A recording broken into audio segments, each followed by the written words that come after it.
Salut tout le monde et bienvenue à cette vidéo. Aujourd'hui, par rapport à la création en tout genre, toujours sur SketchUp Pro 2025, nous allons continuer cette fois-ci la gestion des textures au niveau de notre scène. Donc là, si vous en êtes arrivé là, si vous avez suivi tout ce que j'ai pu vous expliquer, on va partir tranquillement. Tout ce que vous voyez en cette scène a été créé avec différentes vidéos. Donc je vous laisse regarder la playlist, vous verrez qu'on a pas mal d'informations. Alors ce qui m'intéresserait déjà, c'est de pouvoir mettre, pourquoi pas ici, un carrelage et ici une espèce de plancher. Dans ces cas-là, il y a quelque chose que j'ai vu qui ne va pas, c'est que quand je viens ici, on peut être un groupe ou un composant, c'est pas très grave. Mais si je double-clique ici, quand je clique ici, j'ai bien ma porte, ça c'est cool, ma porte coulissante, mais quand je double-clique ici, lui, ce n'est pas un groupe. Normalement, il faudrait que ça soit cela. Bon, après, ce qui va m'intéresser, c'est de créer comment je pourrais vous dire, une séparation. Alors, hop, excusez-moi, je refais Shift Z, j'étais rentré dans le mur. Donc qu'est-ce qu'il va falloir faire? Il va falloir venir ici, touche L, et déjà créer un trait. Voilà, pour avoir quelque chose comme ça. Évidemment, là vous avez quelque chose comme ça, on va cliquer et supprimer pour revenir comme on était. Parfait. J'ai donc maintenant cette partie et cette partie qui peut être texturée. Alors je vais voir si je vais utiliser que les textures natives à SketchUp pour l'instant. Et après je verrai, de toute façon je ferai à la fin une finalité dans Twinmotion puisque comme je vous ai dit, le but de cette chaîne YouTube est dédié à SketchUp, Layout et Twinmotion. Pourquoi pas aussi un petit tour sur Layout pour vous montrer qu'on va pouvoir prendre différentes vues, histoire de vous faire un plan complet par rapport à ça.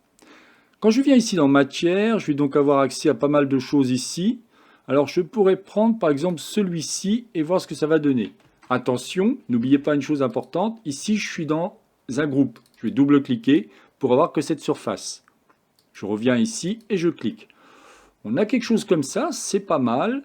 On peut bien entendu modifier ma surface puisque je ne l'ai pas mis sur un groupe en faisant bouton droit de ma souris et dire texture, position. Si je veux faire une texture un petit peu plus grande ou un petit peu plus petite, à vous de voir par rapport à ça, on peut le faire sans problème. Là, comme ça, je dirais que ça me paraît pas mal. On a déjà quelque chose de sympa. Imaginons ici de l'autre côté, j'aimerais mettre un carrelage. Donc je vais chercher ici quelque chose qui pourrait faire office de carrelage. Ou alors, pourquoi pas, déjà regardons ce qu'on aurait en carrelage. Ouais, on n'a pas grand chose de terrible, hein. Peut-être celui-là, on va voir. On aurait quelque chose comme ça, c'est très sombre. Ouais, c'est très très sombre, hein. Et en plus, c'est un carrelage qui serait pour moi qui serait plutôt d'extérieur. Donc là, je reviens en arrière. Celui-ci me plaît pas. Et celui-ci, ouais, ce sont que des carrelages d'extérieur. Alors, on va faire différemment. On va prendre plutôt de la pierre. Une espèce de marbre, quelque chose comme ça, par exemple. Voilà, pour avoir ce style-là. Ouais, c'est pas mal, ça. OK? Pareil par rapport au mur, comment on va faire? Bien, on va chercher ici. Alors, qu'est-ce qu'on aurait par rapport au mur? Là, je vois qu'il y a de la brique. Bon, la brique, c'est pas terrible. Ici, qu'est-ce que j'aurais si je viens là-dessus? Ouais, c'est un peu trop violent. Il faudrait plutôt quelque chose de beaucoup plus agréable. Donc, on pourrait prendre, pourquoi pas ici, du plâtre. Ah, mais j'avais pas vu. On a ici une espèce de plâtre. Si je viens là, on aurait un plâtre comme ça. Donc, si je viens en cliquant ici, donc je vais recommencer, voilà. Venir au niveau de l'édition et on va changer sa couleur qui est vraiment très moche. En RVB. Je vais descendre ça, voilà, qu'on puisse bien voir ce qu'il en est. On va pouvoir jouer ici sur la couleur. Alors moi ce que je veux c'est une espèce de blanc. Donc pas ça. Vous voyez, on va tirer vers le blanc. Presque à 100%, voilà, quelque chose comme ça par exemple. Je peux prendre ma pipette, touche Alt, là je suis sur PC, et pouvoir le mettre un peu partout. Alors si je veux que ce soit partout et que je ne veux pas y toucher, j'appuie sur la touche Shift et automatiquement tout le monde a été mis en place. Voilà, c'est pas mal, c'est sympa, ça fait un style. Par rapport au meuble, bah là je mettrais bien un bois. Donc on va revenir au niveau des matières, dans sélectionner. On va prendre un bois. On pourrait prendre un bois comme ça serait pas mal. Alors, si je fais ça, par contre, vous allez voir que d'un seul coup, vous voyez, tout l'ensemble est, il est, comment dire, la matière est appliquée à tout l'ensemble de l'objet. C'est pas vraiment ce que je veux. En général, moi, je vous conseille plutôt de rentrer dans votre groupe, Vous prenez la matière et vous faites chaque phase qui va vous permettre de vraiment avoir un contrôle bien plus total sur ce que vous faites. Vous voyez, en faisant ça, c'est pas très long. Alors, Shift Z, je vois pas où je suis.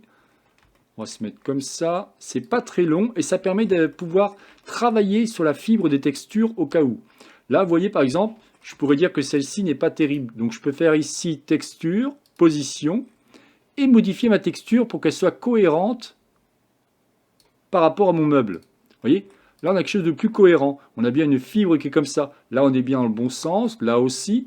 Là, c'est pareil. Alors, c'est pas trop gênant, mais on pourrait aussi le mettre dans le bon sens. Voilà pourquoi je vous dis de ne pas le mettre sur la globalité de l'objet, sinon vous ne pouvez pas le faire après. Je me mets à 80 degrés pour avoir quelque chose de peu plus cohérent. Il ne faut pas croire, mais les petits détails, c'est ce qui vraiment va faire la différence. Alors, par rapport aux boîtes, est-ce que j'aurai une espèce de tissu? Parce que ça pourrait être des boîtes en tissu, par exemple. Donc là, on va pouvoir prendre tissu, prendre celui-ci. Là, par contre, vous voyez, je peux faire ça, j'ai pas de souci. Mettre celui-ci, puis prendre, pourquoi pas, un autre tissu et mettre celui-là et celui-là. Super. Par contre, je m'aperçois que j'ai pas fait ici. On va voir après ce que ça va donner. Ma table, elle aurait aussi un bois. Bah, si possible, on va mettre le même bois que lui. Donc là, je peux appuyer sur la touche B. J'y suis déjà. Touche Alt, je fais une récupération de ma texture. Je viens dedans et je vais pouvoir positionner celle-ci. Vous voyez, comme je vous disais, je ne me mets pas à en mettre de partout. Je veux juste essayer. Alors lui, il me gêne, le bonhomme. On va le dégager. Hop. Il me servait au départ, évidemment. Enfin, pas vraiment, parce que j'en ai pas vraiment l'utilité. Mais bon, je le laissais au cas où. Bien entendu, n'oublions pas une chose. Si j'avais fait les choses intelligemment, regardez, si je fais ça.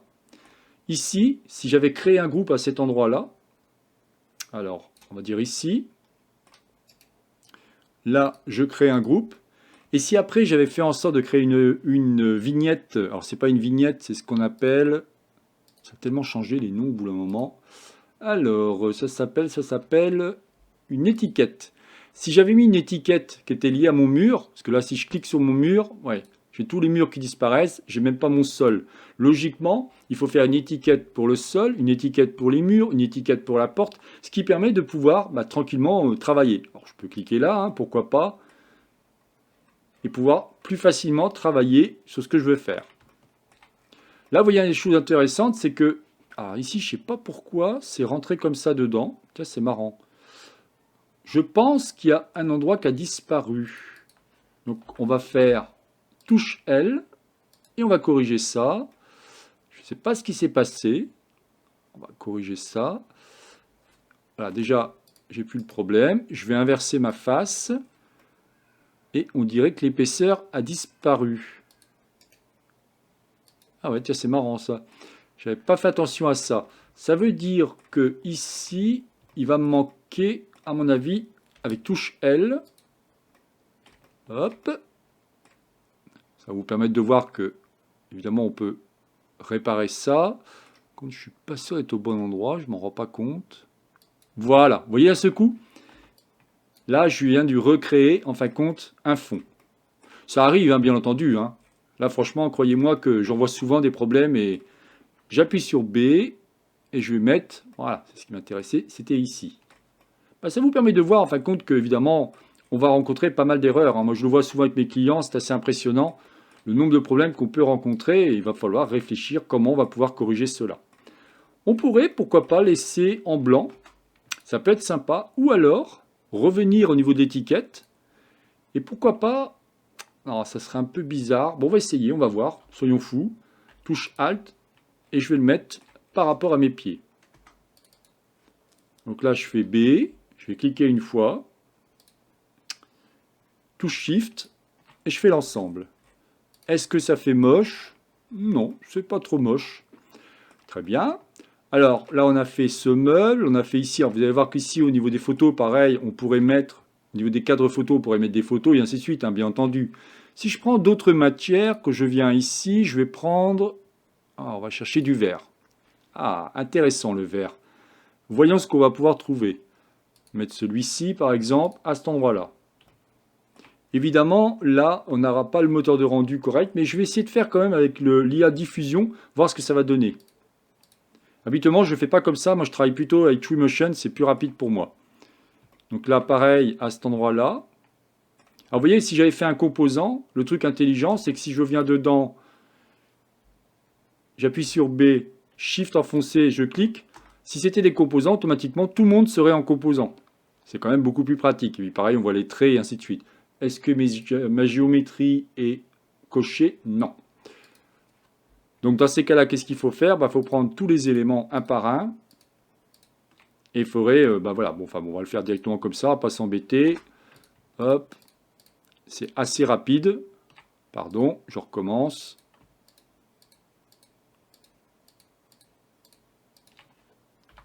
Parfait. Donc on a quelque chose comme ça. Ici, il faudrait quelque chose qui soit plutôt... Alors là, ce serait... là, ce serait plus compliqué parce que c'est pas de la brique. C'est une espèce de porcelaine, en fin de compte. Hein. Donc, qu'est-ce qu'on pourrait trouver comme matière par rapport à ça? Là, je laisserai tel quel. En fin de compte, par rapport à Twinmotion, je vais pouvoir faire ce qu'il faut. Là, vous voyez, j'ai ce qu'il faut aussi. Le verre, en plus, j'ai pas grand-chose comme verre, hein, comme vous regardez. Hein. C'est pas top hein, non plus. Hein.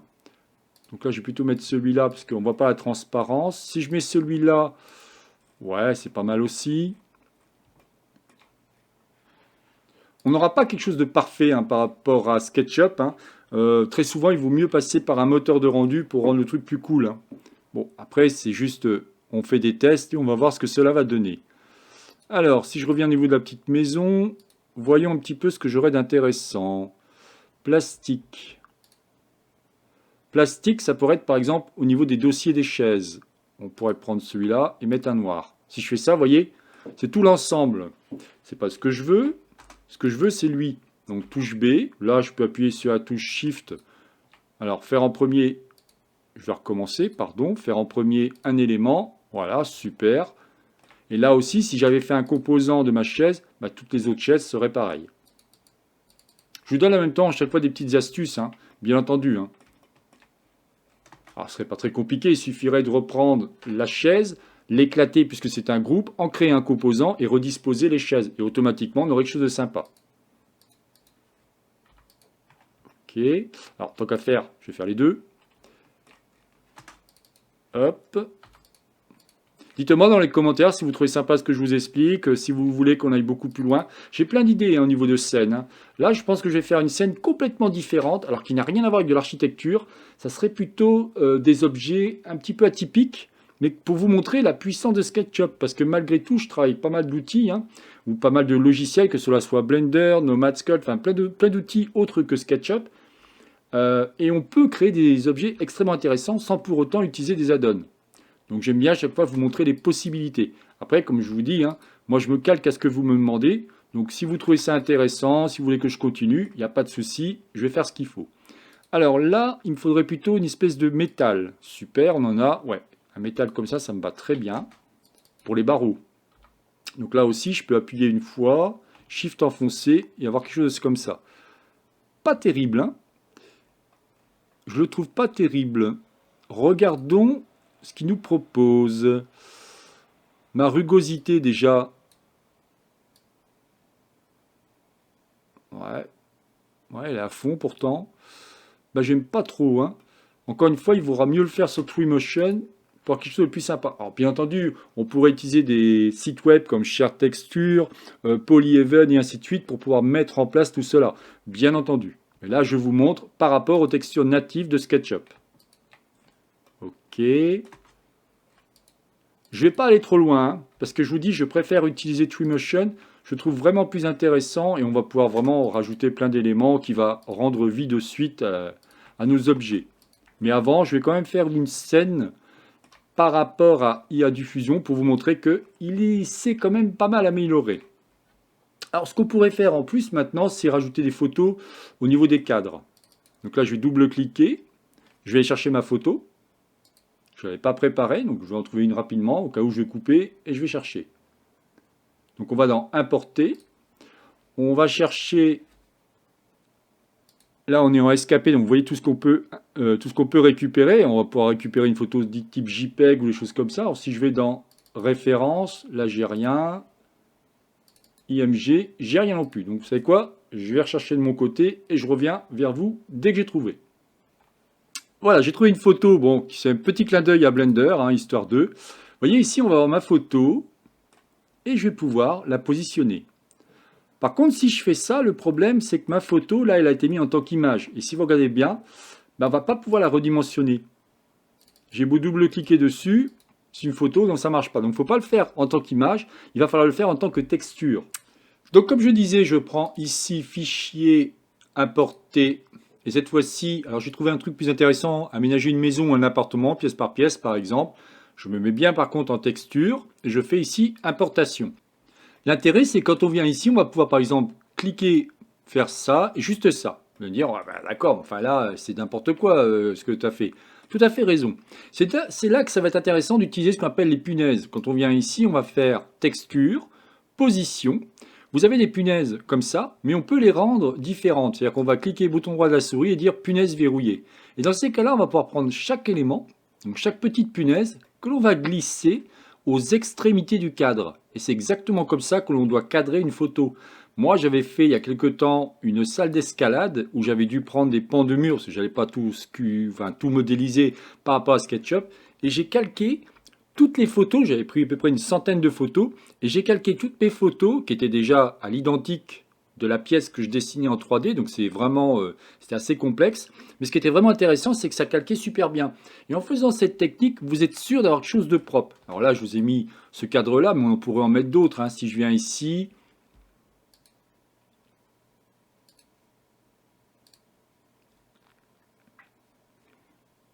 allez, comme on est dans SketchUp, on va continuer avec SketchUp. Donc on va venir ici, toujours en texture, bien entendu. Hop, bouton droit de la souris, texture, position. Là, on a directement les petites punaises, on vient et on se positionne. Je ne vais pas le faire pour tous, mais je vais vous montrer que c'est vraiment extrêmement rapide et extrêmement simple une fois que vous connaissez la technique.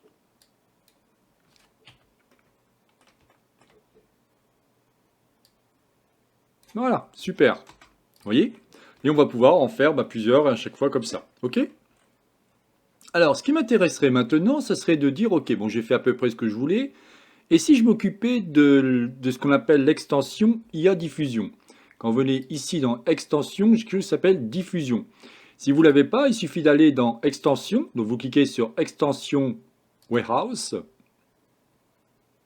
Et vous tapez ici Diffusion.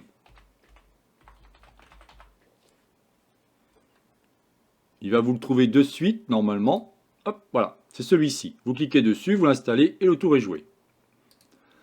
Quand je viens ici dans Extension, Diffusion, il va me proposer pas mal de choses. Donc là, je ne vais pas lui proposer, je vais pas lui mettre d'informations ici, peut-être si un bel éclairage. Donc je vais marquer, je voudrais un bel éclairage. C'est une scène prise en intérieur.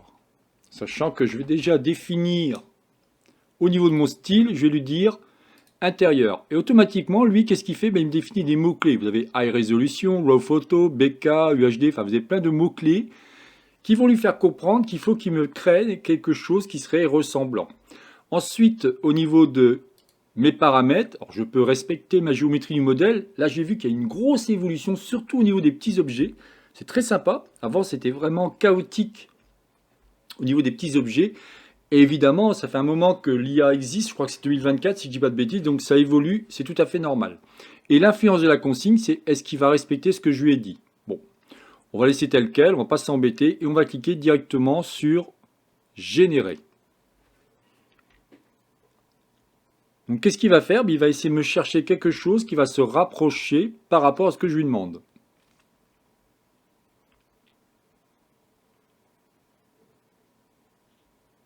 Il vous dit bien en dessous, SketchUp Diffusion est en phase de démarrage, c'est-à-dire qu'il est vraiment encore en mode laboratoire. Mais malgré tout, ça peut vous donner des idées, ça peut vous aider si vous n'êtes pas habitué à faire des rendus. Moi, je vous avouerai que je travaille soit avec DeFi Render, soit avec Twinmotion. Dans le cas de cette chaîne YouTube, on travaillera sur Twinmotion. Et ma foi, je trouve que c'est à force sympathique. Mais si je clique ici, Voilà le genre de choses qu'on peut faire. Alors là, il a changé les photos, mes cadres, d'après ce que je vois. On va voir de suite. On va dire, on va dire ajouter une scène. Et regardez, c'est vraiment génial, quoi. C'est-à-dire que là, il a, à part les photos qu'il a changées, mais on a de suite un rendu sympa. Alors, si vous trouvez que les traits, c'est pas terrible et ainsi de suite, on peut venir ici dans Affichage, Style d'arrêt et dire les enlever. Voilà, ça peut donner quelque chose comme ça. Encore une fois, pour moi, c'est juste pour vous donner une idée. Ce n'est pas du tout, à moins que vous souhaitez faire un rendu comme ça pour vos clients, mais moi, je trouve que j'aime bien, enfin bon, après c'est mon choix, mais j'aime bien mettre ma patte par rapport à ça. Voilà ce que je voulais vous expliquer au niveau de la gestion des textures. Pour la prochaine vidéo, qu'est-ce qu'on va faire? Eh bien, on va prendre la même scène, mais cette fois-ci, on va aller dans Twinmotion.